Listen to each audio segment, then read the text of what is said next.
Good morning, everyone, and welcome to the WellMed Charitable Foundation Caregiver Teleconnection Series.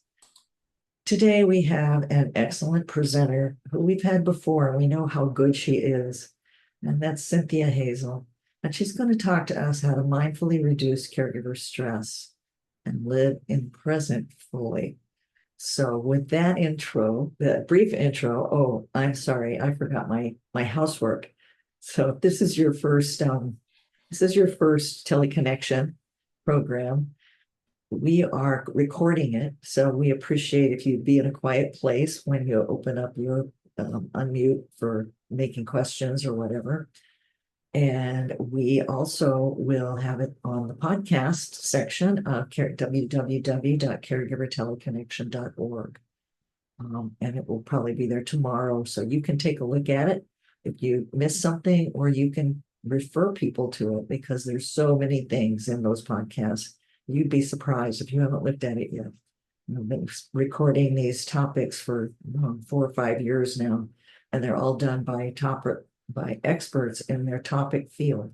So whether it's dementia or Huntington's or whatever, these are experts in that topic. So take a look at that. And let's see. And if you are on the phone, you can press *6 and I can see that you've done that. So let's get started. Does anybody have any questions about our format? No. Okay, great. All right, Minerva, would you start the recording now? Sorry. It's been recording. Go ahead. Oh, it has? Okay. Good morning, everyone. Welcome to the WellMed Charitable Foundation. So this is Cynthia Hazel, who's going to tell us a little bit about herself and then start her presentation on how to mindfully reduce caregiver stress. Thank you for being here, Cynthia. Thank you, Evelyn. What a wonderful introduction. I always enjoy working with you. And I just want everybody to know that stress is very common. Sometimes when we're in the middle of being a caregiver, we feel like our situation is unique, but everyone is experiencing stress, as we could see. And the one thing that makes it so tough for people is we're socially connected. And things are happening all over the world, and we're exposed to that. We're exposed to so much that we can't do anything about it. We're simply watching it, and we're taking in that stress.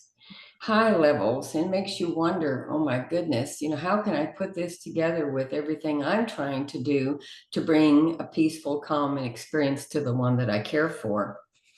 Because family caregiving is unique. It's a stress that happens because you're caring for someone with an illness, an injury, or a disability. And you're not only caring for that individual, but you're also going home and you have family issues and you're trying to catch up on everything with that. So it can be rewarding, but challenging at the same time.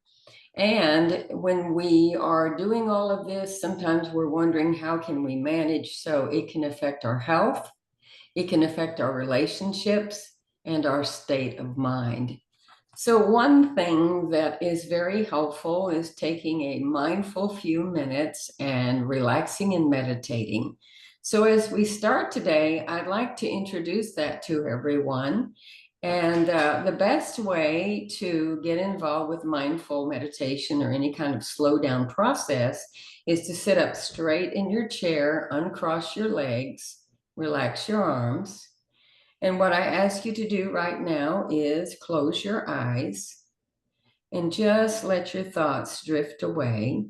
Focus on your breathing. So let's do that right now. Breathing in and holding and let go. Exhaling all the air out of your mouth. So breathe in again deeply through the nose.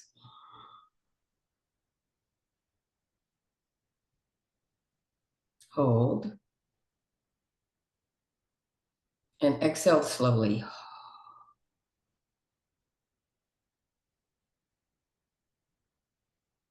Breathing in. Hold. And exhale slowly.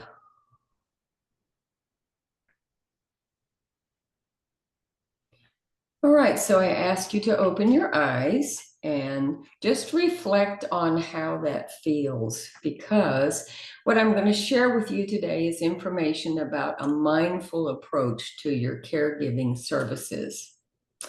And I just want to stress with all of you that mindfulness is not a religion. It is a practice that anyone can learn at any time. And even Dr. Mark Harmon, whom you might know, he's a very famous functional medicine doctor, says that mindfulness is a preventive way to effectively reduce your stress levels. And next slide, please. And before we begin, I want to share you a little bit about myself. I stepped onto the healing path after experiencing 2 major automobile accidents and living with a great deal of pain. Recovering from all of that gave me the knowledge and experience to inspire others, because it is possible to maintain health at whatever point we find ourselves in life. And my mission is to guide you to reclaim your potential by recognizing your value, expanding your knowledge, and broadening your perspectives. In presentations, I offer topics that are designed to enhance self-worth, like gratitude, forgiveness, loving others as yourself, and today's talk on mindful stress reduction. You're the focus of my personalized sessions that are designed to give you purpose to your goals and meaning to your wellness. And clients have found the work to be quite effective.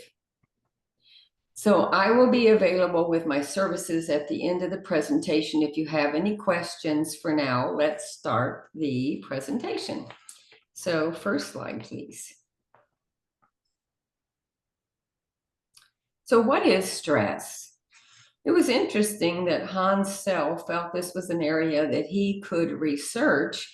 So in 1936, he did and found that stress can be described as a non-specific response of the body to any demand for change. So we can have good stress as well as not so good stress. Well, how do we define good stress? He said it's a burst of energy that basically advises us on what to do. And we all need some stress, because if we didn't have it, we view everything as a problem, and it would keep us from even doing something as simple as getting out of bed. So the demands of caregiving can also cause physical and emotional stress. Without realizing it, caregivers are putting their own health at risk because they're giving in to their feelings of anger, frustration, sometimes even loneliness. And here are some specific other factors that explain caregiver stress. First, you might be feeling burdened or worried at times, feeling tired or sad, gaining or losing weight, becoming easily upset or angry. You might be losing interest in activities that you used to enjoy, or having frequent headaches or other pains or health problems. Sometimes some caregivers are in such distress they misuse alcohol or drugs, including prescription medicines, and then consequently sometimes makes it very difficult for them to make their own medical appointments, because the needs of their one they care for is coming first. So if we leave it unchecked, stress can cause a great deal of harm. And one way to counter this is by making sure we get enough sleep and physical activities. Or you might also think about eating a balanced diet, and that will help you decrease the risks to your health. So let's go to the next slide. So now we're going to look at cultivating calmness from the physicality of our bodies. You know, stressed people fail to notice other people's state of mind and can become easily irritated when they don't respond the way you expect them to. Why is this happening? Because we have a sympathetic nervous system on the left side of our head that's a part of the autonomic nervous system. And when we get stressed enough, it causes that part of our body to go into fight or flight. So then our focus changes because we're more concerned about protecting ourselves from danger or fighting back. Whether the danger is real or imaginary, our fearful emotions get engaged and make it very difficult to decide what we should do. Now, fear creates tension, which decreases our ability to breathe even. Have you ever been frightened and you held your breath? Yeah, it's very, very real. What we perceive, believe about fear can spill over into our mind and body because we're all connected. You can experience a similar reaction when you grieve, even because life is just not the same for that period of grief. Shallow breathing also is a common response when your heart is wounded or broken with loss. Now, how does the body counter this? On the other side of our head, we are finding the parasympathetic nervous system, and that's responsible for resting and digesting. And that happens in times of non-emergencies. The parasympathetic nervous system controls our body's ability to rest and helps our body regulate normal organ functions. But the most important thing it can do for your health is to focus on your body's ability to heal. All right, so now we have the sympathetic and parasympathetic on both sides of our head. So if we go to the middle of our body and go down, we have the vagus nerve. And that is the longest nerve in our body. And it has a lot of important activities that it does. It's responsible for increasing and turning on our immune system, while it turns off stress and helps us reduce inflammation. When we take this step, it helps us to keep our emotions under control, reduce stress, and make it easier to achieve what the body calls vagal tone. And that's a sense of balance. It's very important to have that balance because it provides emotional stability, it reduces anxiety, and increases our immune function. This is important because then when we're calm, we can better manage ourselves. We're better able to focus on the job at hand and work more efficiently, which is so very important. Next slide, please.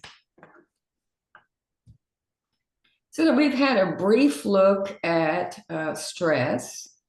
So you have a beginning understanding, even though you've experienced it, now we've looked at it in terms of the body. So let's take a look at mindfulness.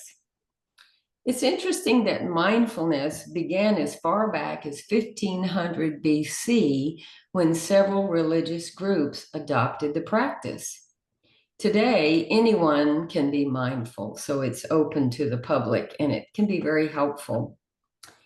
Mindful.org describes mindfulness as the basic human ability to be fully present and aware of what you're doing and where you are. That way, you're not going to be overly reactive or overwhelmed by what's going on around you. To reach this, your focus needs to be on calming down because you're calming the chattering aspects of your mind, which we better know as the ego. Seniors at home recommend practicing mindfulness as it involves acceptance and it requires you to notice your thoughts and feelings without judging them. You don't want to get into the practice of saying this is bad or this is good. You want to keep a calm, neutral position. Being mindful means to observe. You're not changing thoughts. You're not suppressing thoughts, feelings, or sensations. That way you can focus on the task at hand and not all the other details that run in your mind that would be so troubling because you would be overthinking. Now, there's a gentleman that you may know. His name is Dr. Kabat-Zinn. He is a medical doctor with the University of Massachusetts. And one of the programs that he's well known for is called Mindfulness-Based Stress Reduction, or MBSR. That's an evidence-based strategy that can be used to prevent compassion fatigue, and stress. So that gives you an overview of where that is coming from. And now you see there is an active program that you can learn about if you want to go further in this area. So let's go to the next slide. Here's what's very important for us to realize. That when we focus on our stress, have you noticed that life becomes more stressful? Instead, when we focus on the present, we stay in that moment, it helps us do a better job of accomplishing and achieving the task we have before us. For now is the only time that we have power. That's a thought. Being present doesn't require a formal meditative practice, but becoming aware of what's happening now is enough. So when you feel overwhelmed and caught up in the stress of daily activities, what you want to do is stop and notice, all right, what's going on around me now? Where am I? What is my focus? Because staying present changes how you see your world. You're never going to find more time in the day. But this is something you can do while you take a shower, do the dishes, or other chores, even when you're caring for the one that you're responsible for. So how would we go about practicing the presence? First of all, let go and live.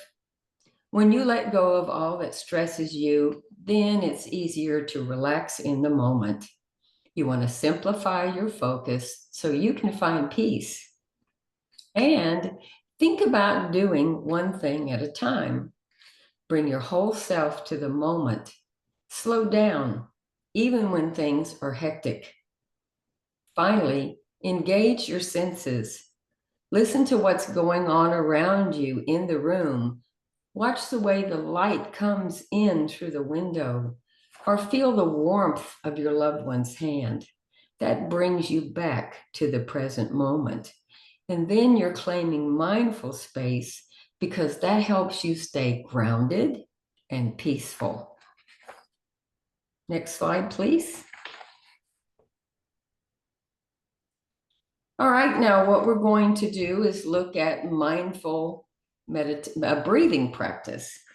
I like this because when I'm stressed, I hold my breath and everything inside of me freezes. So mindful breathing calms down that amygdala portion of our brain where we talked earlier about fight or flight being located. And then our fear levels go down, our cortisol levels reduce inflammation, and our immune system is the benefit. Your brain allows information then to flow to the prefrontal cortex of your brain, and that's the part where you reason and make good choices. So this is something you might want to consider mastering mindful abdominal breathing because it affects your entire body. And when you do, healthy chemicals begin to flow throughout your body, your nervous system gets regulated, and then it brings you back into balance. Well, you might be saying, how in the world would I start to do that? I'm so busy. Because I would highly suggest in any of these suggestions that I'm making for you that to begin with, first of all, choose one activity. Don't overload yourself. And practice at a time when you can go into a separate room by yourself. Your loved one is taken care of, and they're not needing you. Perhaps they're taking a nap or sleeping. And then you can really focus without stressful interruptions. And mindful breathing is a great way to start. Here's what you want to do. You want to slow yourself down, take a few minutes to breathe in and relax. We're going to do this in just a minute, so let me introduce it. That way you fill your body with air and you want to go all the way down to your abdomen, taking that breath into your body, because then it's in the whole top area of your body and everything is engaged. Then you would let it go and relax. place your attention on how it feels to inhale and release all your breath. When you're doing mindful breathing, it's important that you go all the way down to the abdomen, because many times you'll notice when you're stressed, you're in the upper portion of your body. You're up here, your arms may be going up, and there's no relaxation engaged. Then what happens also is if you're in, out, short breaths, you are letting go of air that you're not completely releasing, and it becomes stagnant. And that hampers your thinking. So there is such a way to breathe that causes more stress. And now we're going to practice one that helps you feel relaxed. So what I'm encouraging you to do is get your feet flat on the floor, legs uncrossed, sit up straight, and close your eyes. And what I'm going to do is walk you through the process. So we're going to breathe into a count of 4. We're going to hold for a count of 4, and then we're going to exhale. Ready? So we breathe in. 1, 2, 3, 4. Hold. 2, 3, 4. Breathe out fully out of your mouth. 1, 2, 3, 4. All right, breathe in. 2, 3, 4. Hold. 2, 3, 4. Exhale fully out the mouth. 1, 2, 3, 4. All right, so we're relaxing now. You think about how you feel doing that exercise. But I'm going to tell you, here's the reason that I asked you to fully exhale that air out of your body. Because once you've taken the air into your body and it's floated around in the body, you've used it all and it becomes stagnant. So when you breathe it out, you're completely getting rid of it. So in a minute, when you breathe in, it's new, fresh air. I'm going to suggest also with you, when you're beginning any exercise, start with 5 minutes alone and master that. Because once you have, later, you might be able to go to 10 minutes. That way, you're not taking a lot of time away from your loved one, the one that you care for, but you're giving yourself an opportunity to come back more fully refreshed. So I'm going to ask if anybody has any questions about this process. Minerva, are you there? Yes, if you'd like to share, please go ahead and raise your hand or unmute yourself, or you can even type it out in the chat, and I'd be more than happy to read it to all the participants.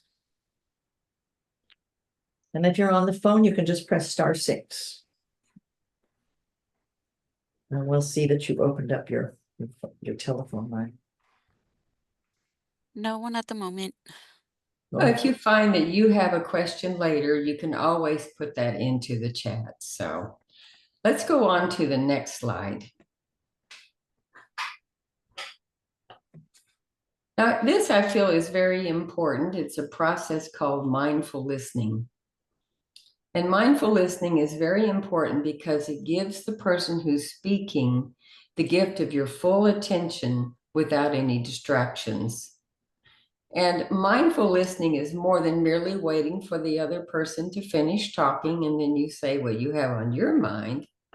It's about you paying attention, stopping talking, and fully taking in what the other person says. And to do this, it's important to maintain eye contact and to smile, because you're encouraging the other person to fully express their thoughts. So listening mindfully means you see ideas and attitudes from the other person's point of view. Whether you agree with them or not, you are sensing how they feel, and you understand then better where they're coming from. Well, why do we do this? Because you remind yourself that the person who's speaking is valuable to you and they're entitled to all your attention and all the time and space it takes for them to express themselves. Just re-encourage yourself if your mind wanders to gently bring it back and give them your full attention. That way you become emotionally involved with their message and it shows to them. That creates a deeper connection between the two of you. And I like that Elaine Smokler with Mindful Magazine created a practice routine called the HEAR method. So you might want to take notes on this. First of all, halt. Halt whatever you're doing and give the speaker your full attention. Enjoy. Enjoy a breath as you choose to receive what's being communicated to you, whether you want it or you don't. You're fully receiving it. Ask. Ask yourself if you really know what they mean, and if you don't, ask them to clarify instead of making assumptions, bringing openness and curiosity to the practice, and you might be surprised what you discover. Finally, reflect. Reflect back what you heard, because doing so tells the speaker that you were really listening, and that's so important. You want to give them your mind, your awareness, and create that deeper bond. Whether you can act on the information or not, it is good to do this. All right, so this is another area, and if you can think of a question that you have for this, you can ask these at any time. All right, let's go to the next slide. Now, this one I especially love because when you're caregiving, sometimes all your emphasis is put on the person. And you want to do your best, and you're working so hard to be there for them. But you may not remember that it's important to be kind to yourself. And that's what we're going to stress about right now. Think about it. What do you love that's relaxing and renewing? Do you like to take walks or ride a bike? Maybe you like to listen to music, take a bubble bath, maybe even read a good book. You want to think of self-care as necessary, not a special treat, because doing the things you love are like anti-stress medicine for your mind and your body. And the things I'm suggesting here would be things that you would do when you're not on duty, but when you have time to yourself and you would be able to devote more time to it. There is a practice called loving kindness meditation, which is a little bit different from what we've discussed so far. With loving kindness meditation, again, you're going to devote 5 minutes at the beginning. And to begin, your focus is on you. Later, your focus is on the one you care for. So choose a focal phrase, like the one we're going to do right now is you're telling yourself, may I be safe, calm, and peaceful. Then you want to carve out some private time for yourself and maintain the same posture we discussed when we were talking earlier about holding our body in a certain position when we meditate. So I'm going to have you do this in a minute. Let me explain it. So you have your phrase in your mind, and as you breathe in, you're breathing in the love of yourself, the love of the phrase. You're thinking, may I be safe, calm, and peaceful. And then you hold for a moment, and I want you to breathe all your tension and stress out of your body. Again, you're clearing out your body, taking out the used air, You use thoughts that are contrary to what you first said, and then you go back again and repeat the process. So that gives you an opportunity to relax yourself. Once you've done that for 2 minutes or so, now repeat the process by putting the emphasis on the one that you're caring for. Let's say your mother's name is Mary.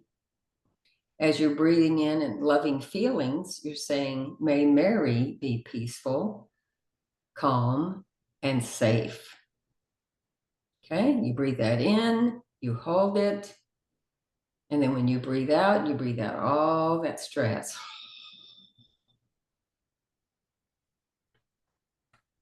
So again, start with 5 minutes, two or so minutes on yourself, 2 or so minutes on the person that you care for.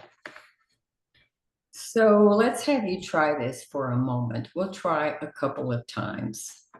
So I'm going to suggest that you close your eyes. All right. And your phrase as you breathe in, all right, breathe in now, and breathe in phrase is, may I be safe, calm, and peaceful. And now as you breathe out, let go of all the tension that you're feeling in opposition of what you just said. And open your eyes when you're ready. Now you would do the same process for taking the name of the one that you're caring for and repeating the process again. Saying their name as you say, may I be safe, calm, and peaceful, as you're breathing it in, holding it, thinking about it, and then exhaling all that tension and stress. All right. Okay, so we'll all take one big deep breath and exhale. You know what I like about this process of loving kindness meditation is that it's a wonderful bonus to those who are strained from long-term caregiving.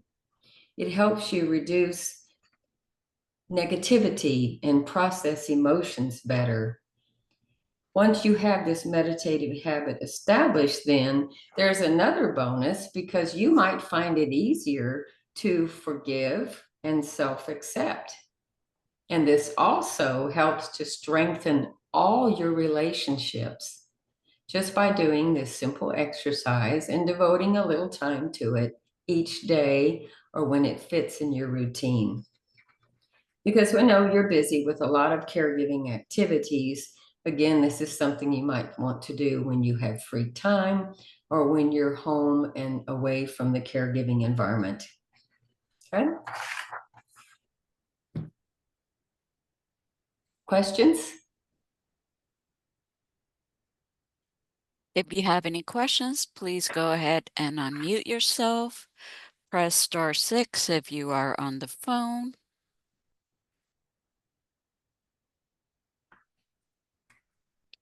Doing a good job, Cynthia. Nobody has questions. Okay, with that in mind, let's go to the next slide.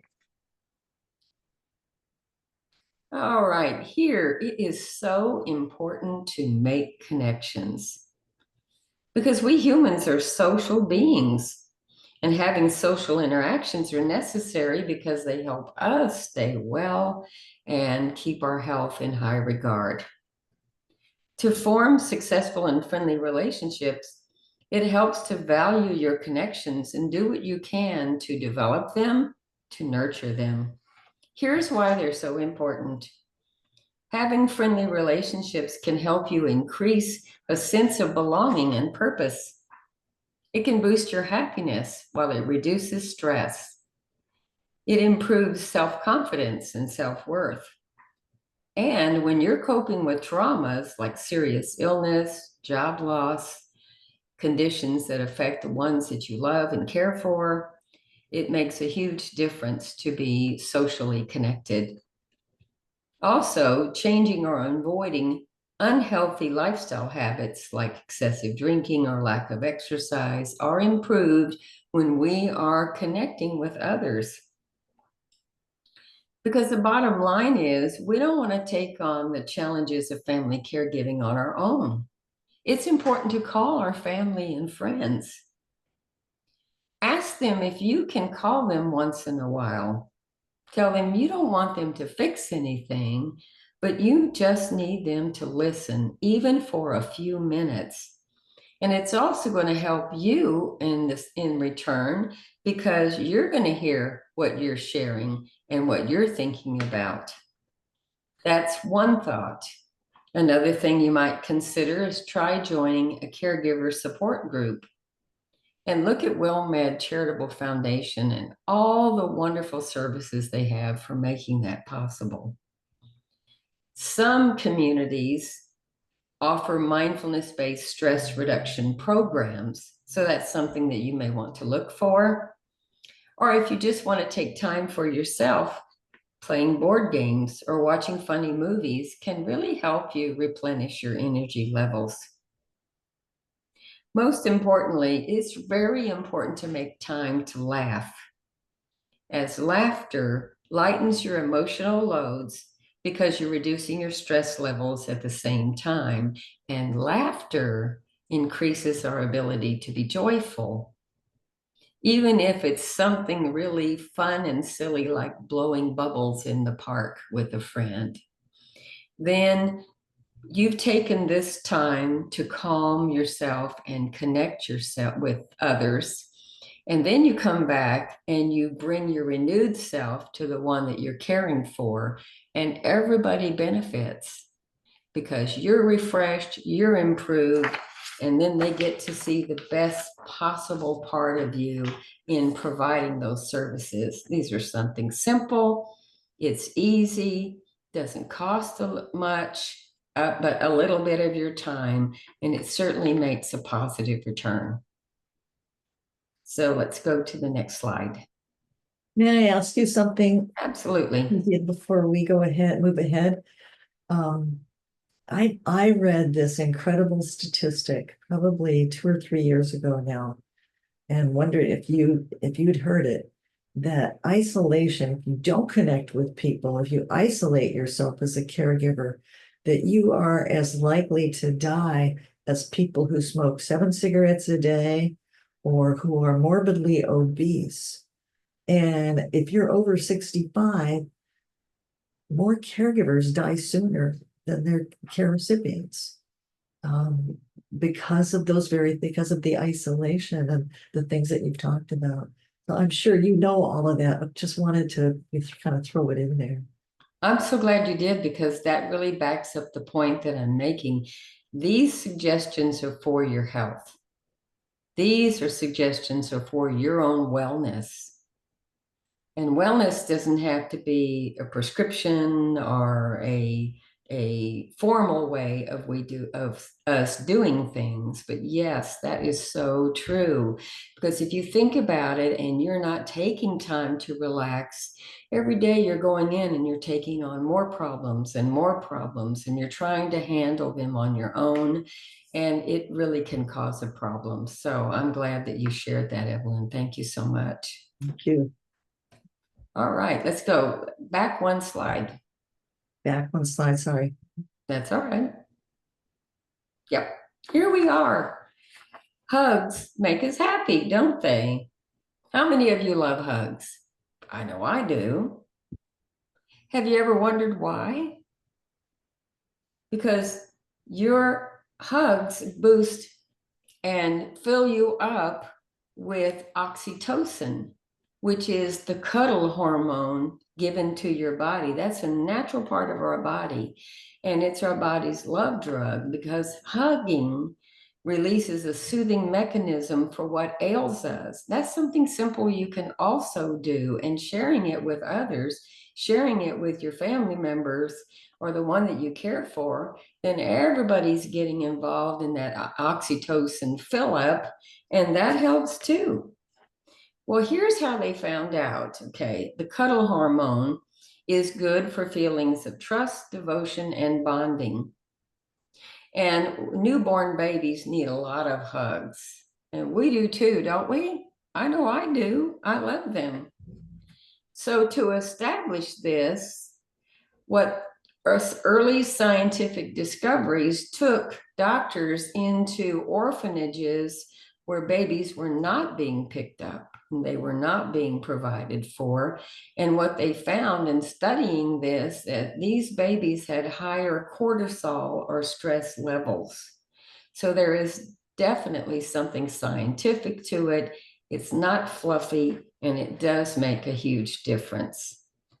Even as little as a 10-second or a 20-second hug can give you great health benefits.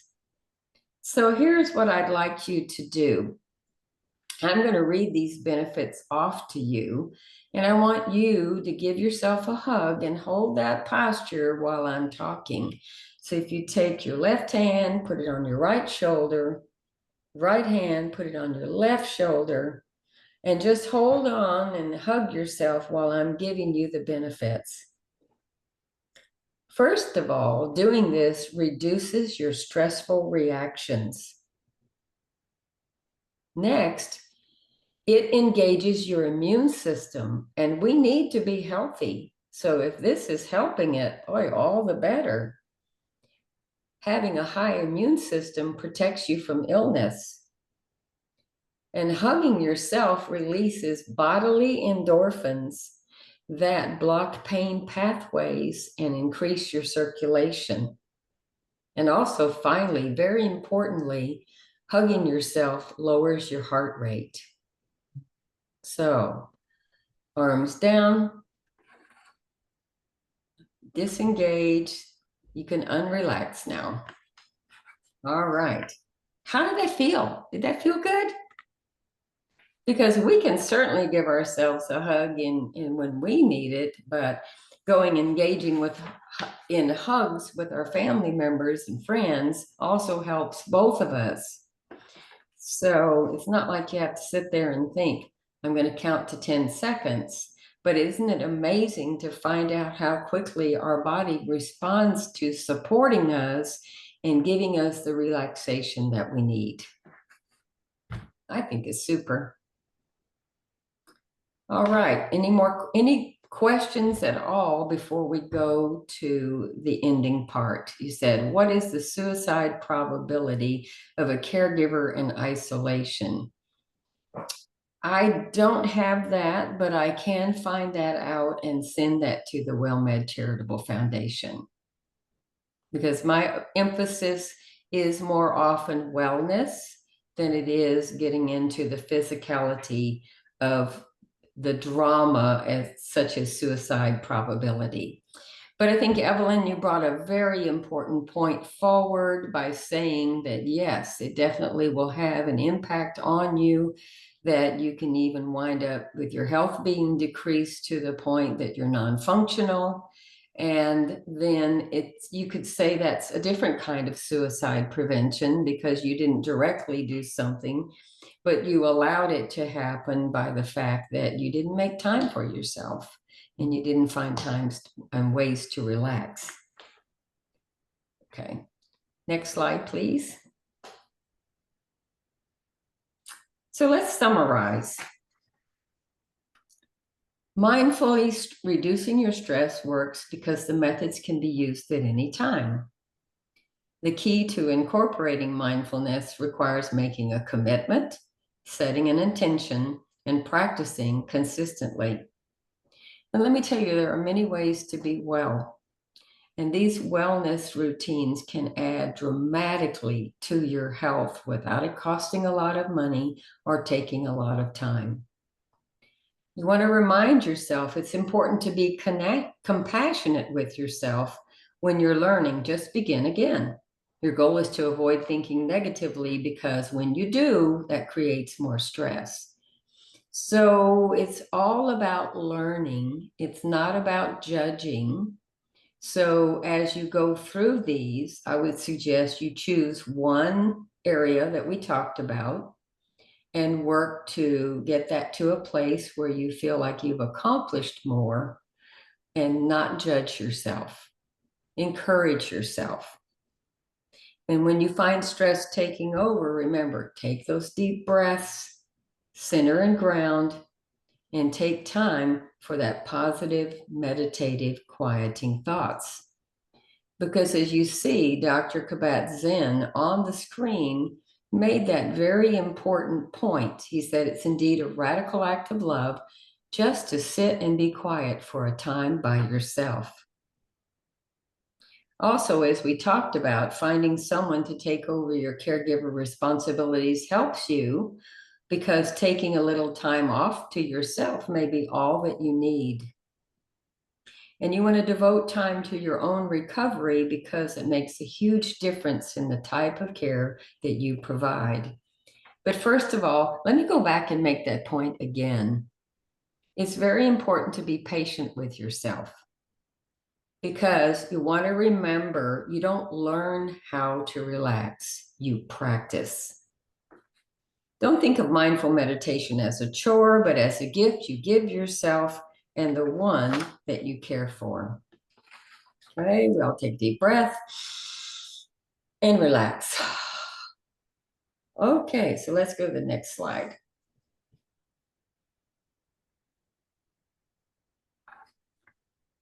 All right, thankfulness is something I absolutely love. I love gratitude. And I'm going to give you a quick way just now that you can express thankfulness to yourself. Because we've been spending all this time talking about mindful ways you can reduce your stress. We've tried some things out, and we've talked about approaches that we can take. But this exercise is one that you can do every evening, either by yourself or with a partner. And it's designed to strengthen your sense of self. All right, so what I'm going to ask you to do it at the end of the day, because you've had an accumulating of experiences, some of them very stressful, and you want to bring your total self to stand either in front of your mirror, or if you have a partner, sit across from them and they become your mirror. So I want you to look deeply either into the mirror or your partner's eyes, feeling as grateful as you can, and say this phrase: thank you, thank you, thank you. Because making time for yourself is a wonderful way to appreciate yourself. When you're giving, everyone receives. It's important for your health, the ones you care for, your relationships, and your family. So if we have enough time, let's stand, let's look as we can into our own self here on Zoom. All right, get your feelings of gratitude ready. And now say out loud to yourself, thank you 3 times. And I'll allow you to do that for a few minutes. Thank you.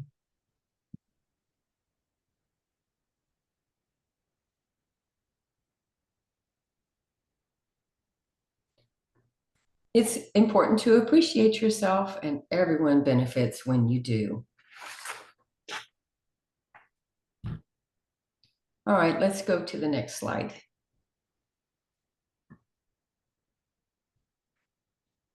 I want to give a big thanks to WellMed. I love working with WellMed, and you have wonderful programs, and I want to compliment you for that, because you've taken on the care of the caregiver, and that's a very important service to them, because it helps us feel connected and comforted, and it also helps caregivers remember you're not alone.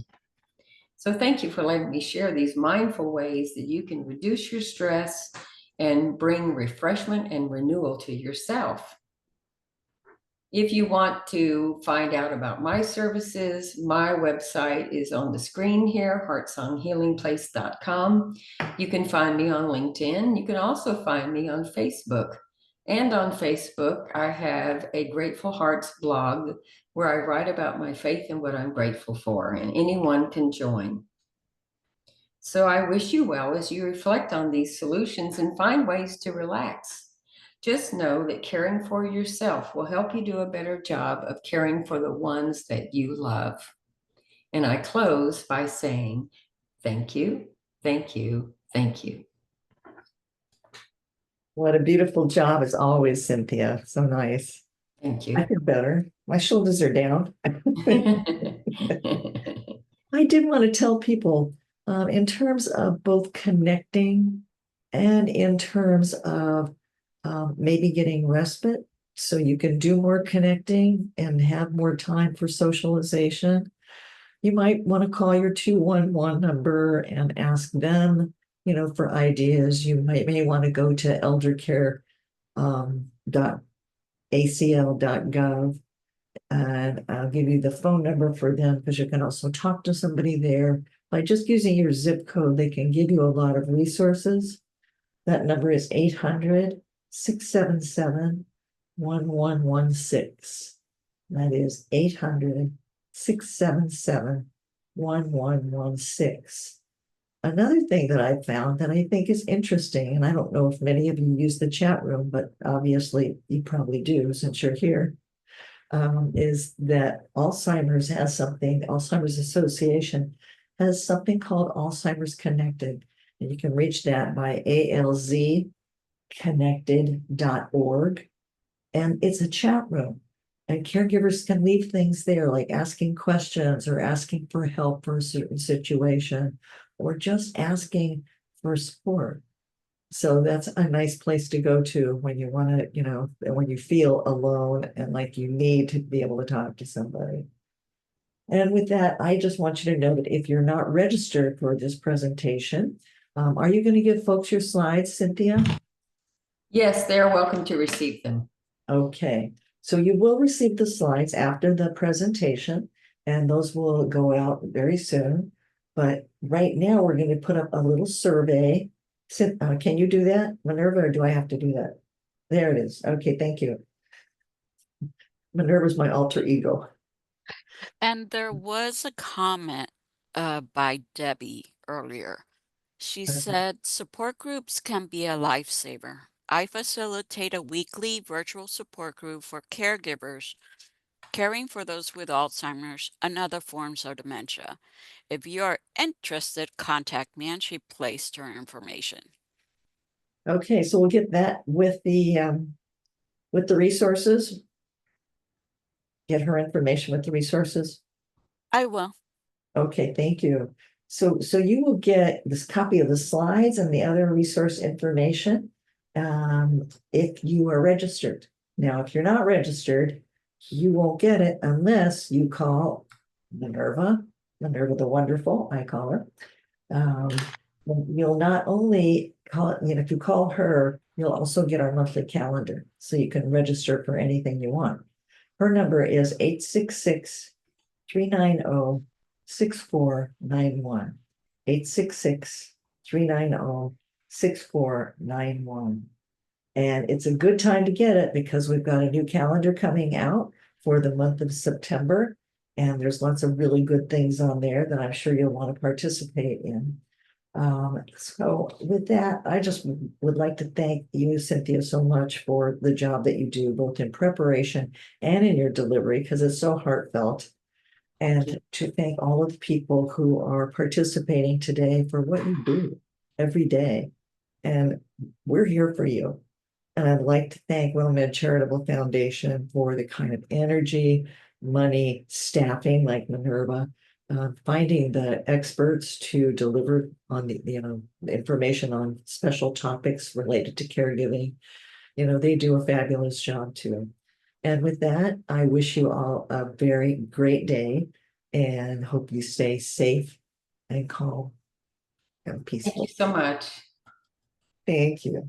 Mhm. Murphy, can you stop the recording?